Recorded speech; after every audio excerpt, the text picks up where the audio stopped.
Bonjour, aujourd'hui je vais vous montrer comment on peut créer de nouveaux candidats et les assigner avec de nouveaux emplois. Alors comme toujours, on se retrouve dans notre page d'accueil. Première étape, on se connecte sur notre compte.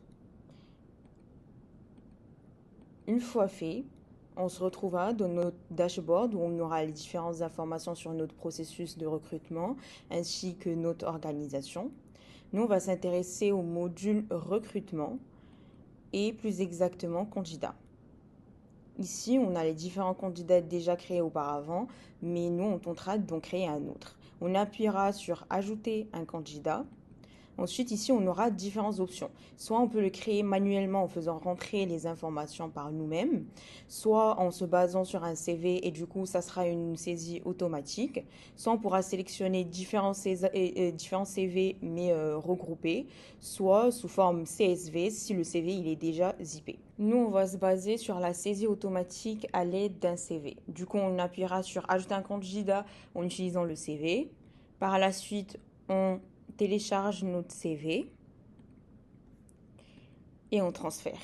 Et là, par la suite, l'IA va s'occuper de la création du candidat en se basant sur ce qu'on lui a donné. Ici, du coup, on va juste préciser le poste et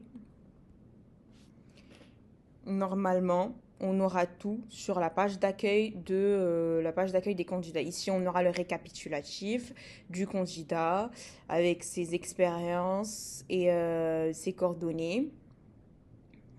Et ici, si on retourne à la page d'accueil, on le retrouve ici déjà existant.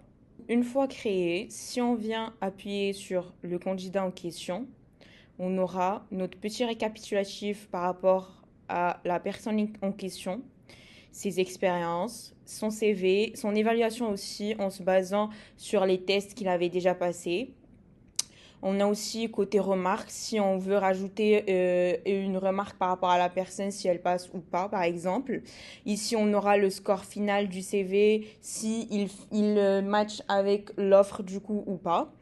Et là, en haut, on peut télécharger son CV, on peut planifier un rendez-vous, comme on peut organiser des appels, des entretiens vidéo et des appels téléphoniques avec l'IA, sauf que tout cela se passe directement sur réglage. Du coup, on sort d'ici. Juste en haut, on appuie sur notre profil. Par la suite, paramètres. Et là, on aura tous les paramètres qu'on doit configurer par rapport au processus, notamment la planification des appels avec l'IA en fonction du pays, des jours ouvrables ainsi que les heures de travail. On peut aussi configurer le nombre de tentatives autorisées. On aura également une configuration du feed après l'entretien téléphonique, c'est-à-dire si le candidat il est au-dessous de 40%, c'est-à-dire il n'est pas adapté, et si il est au-dessus de 80%, il est parfaitement adapté à l'offre et il pourra passer à l'étape suivante.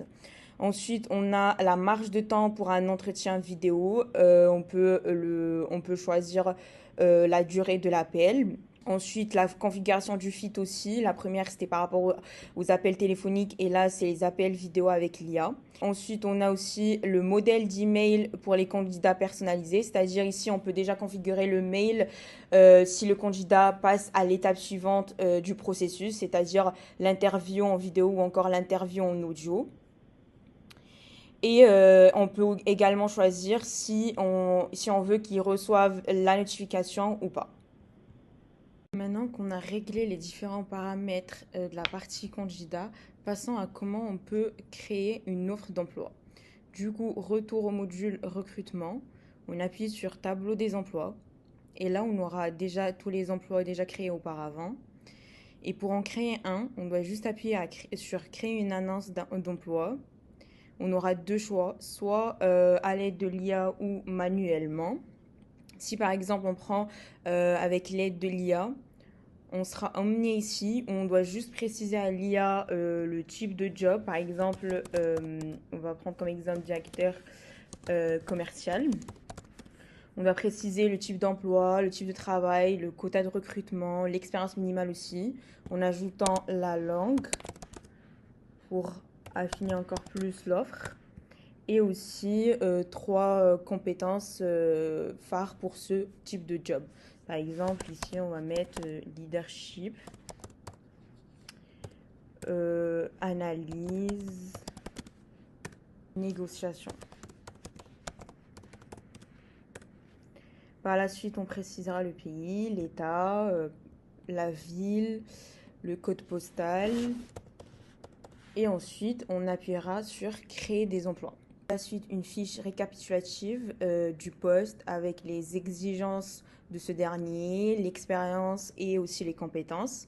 Et une fois on clique sur publier l'emploi, on l'aura directement ici sur notre dashboard d'emploi. Et bien sûr, il y a aussi des paramètres à régler à ce niveau-là.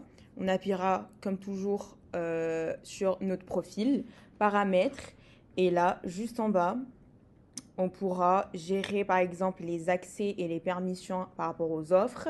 Si on veut, si l'offre elle pourra être publiée par une certaine personne, par la RH ou par exemple l'ingénieur d'affaires. On pourra aussi paramétrer les mails d'offres pour les candidats, les alertes internes et aussi la permission de partage d'offres avec d'autres collaborateurs par exemple.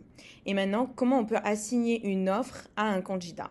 Ici, on reviendra sur recrutement, candidat. Ensuite, là, juste à droite, on appuie sur les 3 points et on appuiera sur assigner l'emploi. Là, on se retrouvera sur la liste des emplois déjà publiés auparavant. On n'aura qu'à cliquer à gauche ici sur l'emploi qu'on veut par rapport au candidat et directement il sera catégorisé sur notre pipeline. La pipeline nous aide à avoir une vision sur la progression du processus, c'est-à-dire si le candidat il est en train d'être interviewé par exemple ou s'il a été envoyé au client ou il a été déjà recruté. On pourra la voir sur notre dashboard d'emploi. On appuie sur une des étapes et là, on aura notre pipeline qui est constituée de différentes étapes du processus. Là, on pourra déplacer par exemple notre candidat à droite à gauche s'il a déjà été qualifié ou si par exemple il y a une nouvelle offre.